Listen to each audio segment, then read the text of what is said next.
Génibet, Paris-Picardie. En ce moment, profitez de 250 € de bonus de bienvenue. Bonjour à toutes et bonjour à tous, on se retrouve sur canalturf.com pour parler du programme et notamment du Quintet Plus Top 5 Génibet de ce vendredi 13 juin.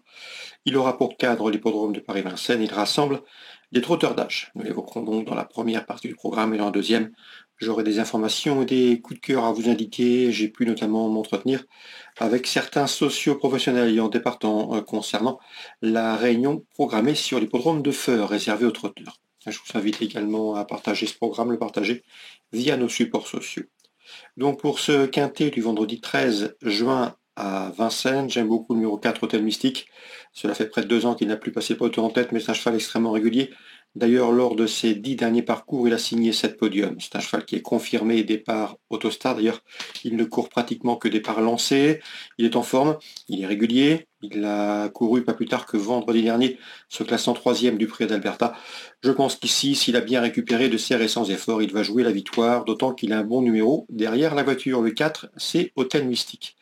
Je lui poserai le numéro 16, Easy Boy de Cinglet, qui avait d'ailleurs devancé Hôtel Mystique à l'occasion d'une sortie commune. C'était fin mars sur le tracé proposé. Le cheval est pieds nus, il est en forme, c'est un cheval qui a été longtemps tenu écarté de la compétition. Et à mon avis, il n'a pas les gains en rapport avec son potentiel. S'il n'avait hérité de ce numéro 16, peu enviable en deuxième ligne et en dehors derrière l'autostart, je l'aurais certainement placé en tête, ce numéro 16, Easy Boy de Cinglet. 4 esseuses, mes deux préférés. Ensuite, je retiendrai le numéro 8, Ideal Boy, qui reste sur 2 succès. Le bémol le concernant, c'est qu'il est plus confirmé sur les parcours de tenue.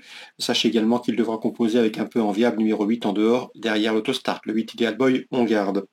Le 15, Iron d'Espoir, est présenté par Marc-André Beauvais. Marc-André Beauvais qui est stationné en Suisse, mais son cheval a l'habitude de courir en France. Un cheval qui collectionne les bons résultats sur notre sol. C'est un cheval qui sait finir vite lorsqu'on lui masque l'effort. Il avait pris la 3e place du prix Lucia fin mars derrière Easy Boy de Cinglet et Automne Mystique. Il tentera ici de les inquiéter davantage. J'ai ensuite placé dans cette épreuve numéro 1, Diane Fontaine, il est en forme. Il a gagné à Mort de Bretagne, il a confirmé dernièrement à Pontchâteau. Un cheval qui possède également une bonne vitesse de base, il sera à pieds nus. Bref, ici dans ce lot, sa chance est à prendre en considération, tout au moins pour l'obtention d'une place. Concernant le 10, Silvio Manto, il mérite crédit.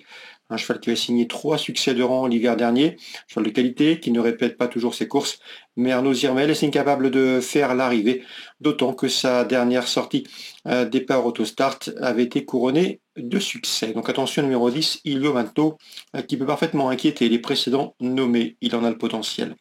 J'ai ensuite retenu pour les places le 9 Indocile qui vient de gagner à Agen, mais qui devra composer avec un numéro 9 en dehors derrière la voiture. Il avait terminé 6e du prix Lucia fin mars derrière Hôtel Mystique, derrière Easy Boy de Cinglet ou encore Iron d'Espoir que l'on a cité plus haut. Numéro 7, quant à lui, c'est Ibisquick. Ibisquick qui a bien fait à Borelli dernièrement, qui a confirmé depuis à Salon. Mais le cheval, à mon avis, est meilleure piste plate que sur la grande piste de Vincennes, raison pour laquelle j'ai préféré le glisser en fin de sélection. Donc à nos partants, attention numéro 5, Foxtrot Cerise.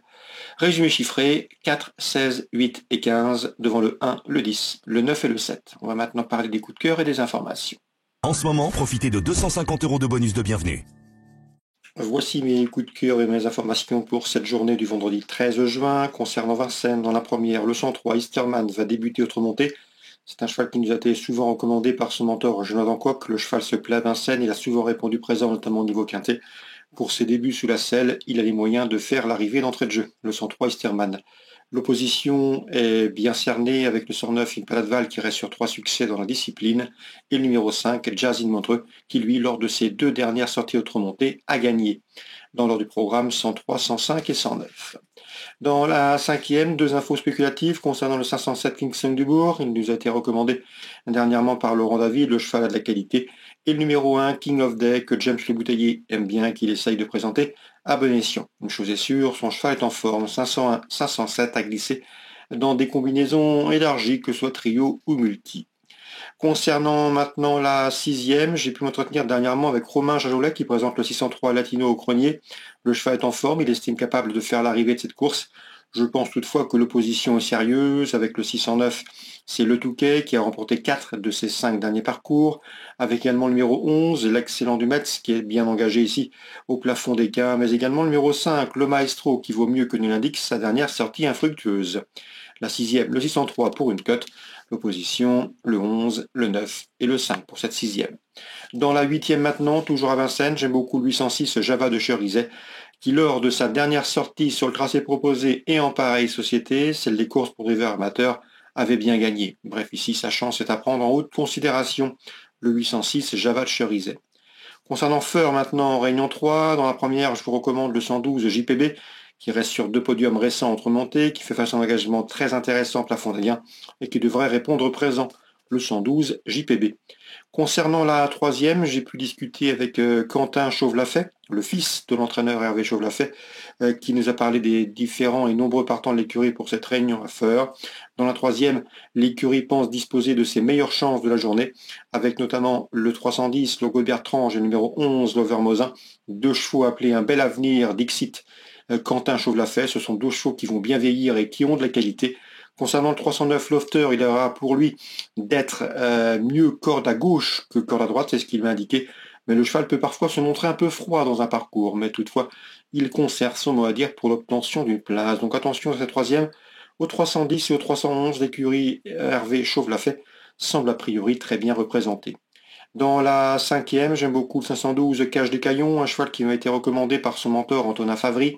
Le cheval a très bien couru dernièrement à Caen, une 3e place en 1,19, et ce sans avoir le meilleur des parcours, étant contraint de progresser un long moment le nez au vent. Le cheval est pieds nus, c'est un bon droitier. L'opposition me le semble dans ses corps, donc le 512 Cage des Caillons pourrait bien apporter des satisfactions une nouvelle fois à son entraîneur Antonin Favry. C'est la 5e, le 512, sur l'hippodrome de Feur en Réunion 3. Voilà pour les différentes informations de ce vendredi. Bon jeu à tous. N'hésitez pas à partager ce programme s'il vous donne satisfaction. Nous on se retrouve demain pour un nouveau programme. Génibet, Paris Picardie. En ce moment, profitez de 250 € de bonus de bienvenue.